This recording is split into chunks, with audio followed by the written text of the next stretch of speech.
Maagang nagtungo sa Department of Justice ngayong araw si dating DILG Secretary Benhur Abalos Jr. para formal na maghain ng kanyang counter affidavit. Ito ay bilang sagot sa mga kasong isinampa ni dating Pangulong Rodrigo Duterte laban sa kanya at ilang matataas na opisyal ng PNP kaugnay sa pagsisilbi ng warrant of arrest laban kay Pastor Apollo Kibuloy sa KOJC compound sa Davao City noong Setyembre. Kabilang sa mga reklamong isinampa laban kay Abalos, gayon din kay PNP Chief Romel Francisco Marbil at dating Police Regional 11 Director Police Brigadier General Nicolas Torre III ay malicious mischief, violation of domicile, grave misconduct, grave abuse of authority at conduct unbecoming a police officer. Nanindigan si Abalos na tama ang kanyang naging desisyon at utos para sa pag-aresto ng PNP kay Kibuloy dahil kung natakot sila sa demanda ay hindi maaaresto ang pastor. Hindi namin ginawa ang dapat namin gawin.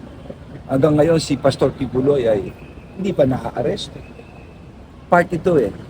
So kung ano man demanda nila, karapatan nila yan. Sige lang, magdemanda sila. Importante rito, prinsipyo, nanaigang prinsipyo rito. Yun ang importante rito.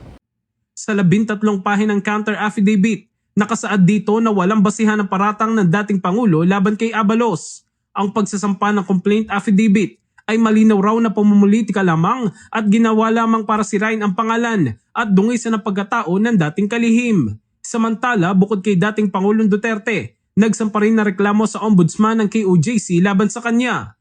Kakatanggap pa lamang niya nito ngayong araw at hindi pa niya nababasa kung ano ang nilalaman nito. Wala pa namang itinakdang araw ang DOJ para sa unang araw ng preliminary investigation sa reklamo laban sa dating kalihim at mga opisyal ng PNP. In the heart of changing lives, ito si Brigada Jigo Custodio ng 105.1 Brigada News of Manila, The Music News Authority.